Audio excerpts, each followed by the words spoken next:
Slide yang pertama yaitu hutan. Menurut Wiryono, hutan adalah suatu ekosistem yang terdiri dari komponen abiotik seperti udara, air, tanah, dan komponen biotik yang terdiri dari tumbuhan, hewan, dan mikroorganisme. Ekosistem hutan merupakan hubungan timbal balik antara makhluk hidup dengan lingkungannya. Di dalam hutan terdapat makhluk hidup, hewan, vegetasi, dan mikroorganisme. Slide selanjutnya yaitu vegetasi.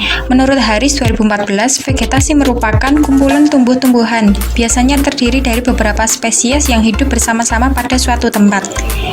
Dalam mekanisme kehidupan bersama tersebut, terdapat interaksi yang erat, baik di antara sesama individu penyusun vegetasi itu sendiri, maupun dengan organisme lainnya sehingga merupakan suatu sistem yang hidup secara dinamis. Vegetasi di suatu tempat akan berbeda dengan vegetasi di tempat lain karena berbeda pula faktor lingkungannya. Vegetasi hutan merupakan suatu sistem yang selalu berkembang sesuai dengan keadaan habitatnya. Selanjutnya adalah studi kasus dengan judul Analisis Vegetasi dan Ekoregion di Kebun Raya Sipirok, Sulawesi Selatan, Tapanuli, Sumatera Utara, Indonesia dengan penulis Danang W. Purnomo, Hartutiningsi M. Siregar, dan Joko Rido Witono. Adapun abstraknya sebagai berikut. Analisis vegetasi dan ekoregion di Kebun Raya Sipirok, Tapanuli Selatan, Sumatera Utara, Indonesia. Biodiversitas 21 halaman 2526 sampai 2535. Botanic Garden adalah area konservasi tanaman ex situ. Pengayaan koleksi tanaman kebun botani di Indonesia didasarkan pada jenis ekoregion. Untuk mengetahui jenis ekoregion, vegetasi yang ada, spesies asli utama harus diketahui. Penelitian ini bertujuan untuk menganalisis jenis vegetasi dan ekoregion yang ada di Kebun Raya Sipirok. Vegetasi yang ada telah dilakukan dengan menggunakan metode plot terpisah 20 x 20 meter yang ditempatkan secara sengaja di 9 lokasi yang dianggap memiliki tipe vegetasi berbeda, yaitu hutan sisa, hutan sekunder muda dan semak, perkebunan karet, dan padang rumput. Sekitar 66 spesies milik 45 genera dan 27 famili ditemukan pada tanaman vaskuler dan 66 anakan yang termasuk dalam 54 genera dan 35 famili. Ada 110 anakan milik 87 genera dan 50 famili. Ficus sumatera atau PU1, Mytistica fatua atau PU3, Hevea braylinealis atau PU4 dan PU7, Artocarpus elasticus atau PU8 dan Kerma cinera atau PU9. Tidak ada pohon ditemukan di plot hutan atau semak sekunder muda dan padang rumput. Berbeda dengan indeks dominasi spesies, indeks keanekaragaman spesies, dan indeks kesesuaian spesies lebih tinggi di plot hutan alam. Keragaman beta berdasarkan indeks kesamaan Jagrat dan indeks Whittaker menunjukkan komposisi spesies yang relatif berbeda di antara plot. Analisis kluster menunjukkan kecenderungan pengelompokan dalam dua jenis komunitas, yaitu komunitas hutan yang tersisa dan komunitas sekunder. Komunitas hutan alam selanjutnya dibagi menjadi dua komunitas yang terdiri dari spesies hutan, pohon hutan sisa, dan spesies tanaman industri atau perkebunan, juga spesies pohon sekunder. Komunitas sekunder juga dibagi lagi menjadi komunitas hutan sekunder dan padang rumput berdasarkan analisis ekoregion. Nah, jadi kebun raya Sipirok sendiri itu merupakan kebun raya yang akan dikembangkan di Sumatera. Nah, dari mana bisa muncul terbentuknya kebun raya tersebut? Jadi sebenarnya itu adalah hasil dari gagasan untuk mengembangkan kebun ini yang mana berasal dari kepedulian pemerintah Kabupaten Tapanuli Selatan dikarenakan adanya perubahan fungsi hutan batang toru dan degradasi hutan yang menjadi habitat orangutan tapanuli. Jadi yang awalnya itu adalah hutan liar, lalu dari masyarakat tersebut mengetahui bahwa banyak hidup dari habitat orangutan, akhirnya terbentuklah kebun raya Sipirok tersebut. Nah, di Sipirok Botanic Gardens ada 4 jenis vegetasi. Jadi di sini itu ada 4 jenis vegetasi, yaitu yang pertama hutan sisa, yang kedua hutan sekunder muda, yang ketiga semak belukar, kebun karet, dan yang terakhir yaitu padang rumput. Selanjutnya yaitu di sini kita membahas tentang analisis vegetasi, yang mana itu merupakan metode yang dilakukan untuk mengetahui seberapa besar sebaran berbagai macam spesies yang ada dalam suatu area. Jadi jika kita ingin mengetahui bagaimana besar sebaran spesies yang ada pada suatu area, entah hutan atau lahan apapun itu, kita dapat menggunakan analisis vegetasi. Nah, menurut Chris Smith, analisis vegetasi adalah cara untuk mempelajari susunan atau komposisi vegetasi secara bentuk struktur vegetasi dari masyarakat tumbuh-tumbuhan. Nah, selanjutnya ekoregion. Ekoregion adalah wilayah geografis yang memiliki kesamaan ciri iklim, tanah, air, flora dan fauna asli, serta pola interaksi manusia dengan alam yang menggambarkan integritas sistem alam dan lingkungan hidupnya. Vegetasi hutan yang tersisa di dalam kawasan Kebun Raya Sipirok relatif baik dibandingkan dengan tingkat kepadatan pohon dan luas area pangkalan. Pada jenis vegetasi hutan kecil dan semak belukar, spesies pohon didominasi oleh Malothus peltatus, Malothus paniculatus, dan Ficus padana. Spesies tersebut merupakan tanaman asli yang berasal dari Tapanuli Selatan.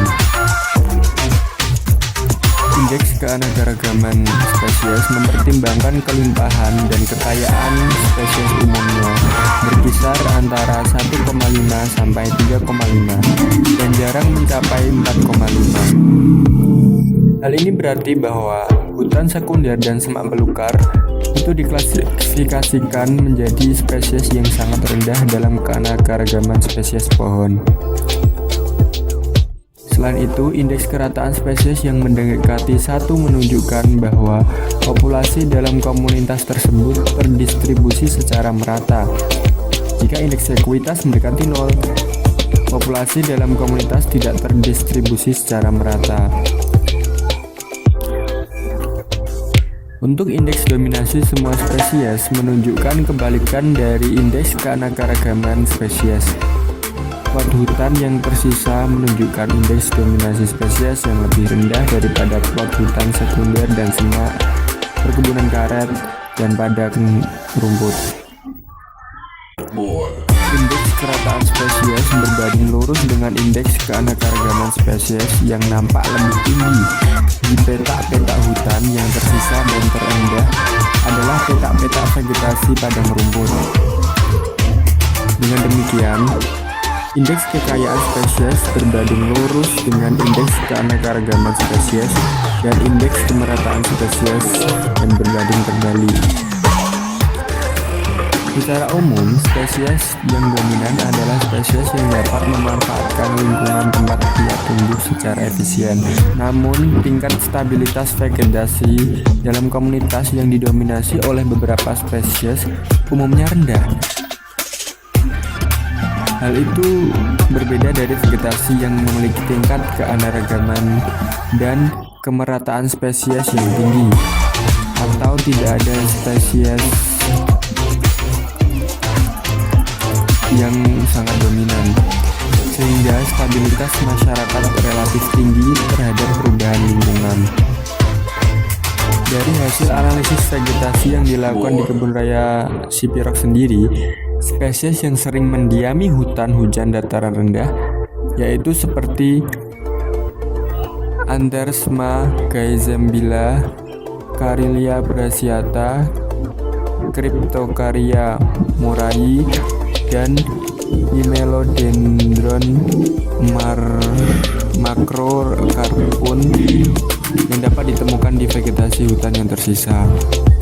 Secara umum, spesies yang ditemukan di lokasi pada Sipirok sendiri, spesies yang sering mendiami hutan hujan dataran rendah, yaitu seperti Anthersma gaizembila, Carillia brachiata, Cryptocaria murai, dan Hymelodendron macrocarpum yang dapat ditemukan di vegetasi hutan yang tersisa. Secara umum, spesies yang ditemukan di lokasi penelitian berasal dari kedua jenis habitat yang distribusi luas mulai dari dataran rendah hingga pegunungan di bawah 2000 meter di atas permukaan laut atau MDPL, yaitu seperti Aglaia argentea, Aritera litoralis, Cantium glabrum, dan lain-lain. Salah satu spesies yaitu Dacrycarpus imbricatus atau Padocarpaceae adalah salah satu ciri hutan pegunungan.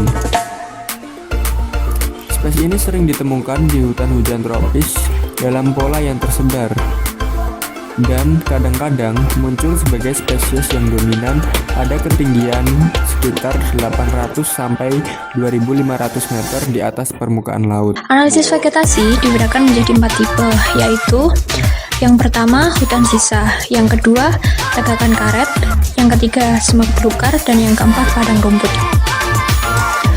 Lokasi tapak masih memiliki sekitar 180 jenis dari 78 suku vegetasi dari berbagai tingkatan, baik pohon, perdu, maupun tumbuhan bawah. Terdapat 81 jenis vegetasi asli yang telah ditandai menjadi koleksi tumbuhan spontan. Jumlah ini dimungkinkan akan bertambah setelah dilakukan analisis lanjutan. Ditemukan juga 3 jenis langka atau tergolong dalam terancam punah. Di antaranya meranti, kategori keterancaman kritis, pinus, dan Memisilon hookeri tergolong rentan. Ekoregion berdasarkan ketinggian dan analisis distribusi spesies tanaman di lokasi penelitian yang berada di Kebun Raya Sipirok, berada di zona transisi ekoregion hutan hujan dataran rendah dan hutan hujan pegunungan yang berada di Sumatera. Sebagai kebun botani yang akan mengumpulkan berbagai spesies tanaman hutan, potensi jumlah tanaman yang dapat dikumpulkan akan lebih tinggi, terutama yang hidup di dataran rendah hingga hutan pegunungan yang lebih rendah. Jadi, kesimpulan dari jurnal yang kami bahas pada final project ini adalah berdasarkan penelitian yang dilakukan, sekitar 66 spesies milik 45 genera dan 27 famili ditemukan pada tanaman vaskular dengan DBH lebih dari 10 cm. Tidak ada pohon yang ditemukan di plot hutan atau semak sekunder muda dan pada rumput. Berdasarkan dengan indeks dominan spesies, indeks keanekaragaman spesies, dan indeks kesesuaian spesies lebih tinggi di plot hutan alam. Keragaman beta berdasarkan indeks kesamaan Jaccard dan indeks Whittaker menunjukkan komposisi spesies yang relatif berbeda di antara plot. Analisis klaster menunjukkan kecenderungan pengelompokan dalam 2 jenis komunitas, yaitu A. Komunitas hutan yang tersisa dan B. Komunitas sekunder. Komunitas hutan alam selanjutnya dibagi menjadi 2 komunitas yang terdiri dari spesies pepohonan hutan sisa dan spesies tanaman industri atau perkebunan, juga spesies pohon sekunder. Komunitas sekunder juga dibagi lagi menjadi komunitas hutan sekunder dan padang rumput berdasarkan analisis ekoregion. Keanekaragaman hayati di Indonesia telah dan sedang dalam proses degradasi pada tingkat yang mengkhawatirkan. Laju kerusakan hutan pada tahun 2000 sampai 2005 mencapai sekitar 1,1 juta hektar per tahun. Sedangkan pemerintah dengan program gerakan rehabilitasi hutan dan lahan hanya mampu merehabilitasi sekitar 3 juta hektar dalam jangka waktu 5 tahun, 2003 sampai 2007. Tingkat ancaman terhadap keanekaragaman hayati dapat digolongkan menjadi dua macam, yaitu ancaman yang bersifat global dan ancaman yang bersifat lokal atau regional. Hutan sebagai ekosistem harus dapat dipertahankan kualitas dan kuantitasnya dengan cara pendekatan konservasi dalam pengelolaan ekosistem hutan. Pengelolaan hutan yang hanya mempertimbangkan salah satu fungsi saja akan menyebabkan kerusakan hutan atau deforestasi. Manajemen hutan haruslah efektif agar hutan terhindar dari degradasi. Kelemahan manajemen hutan tersebut, terutama di Indonesia, adalah karena informasi status dan data yang tidak tersedia tentang hutan dan juga tidak adanya batas hutan yang tepat.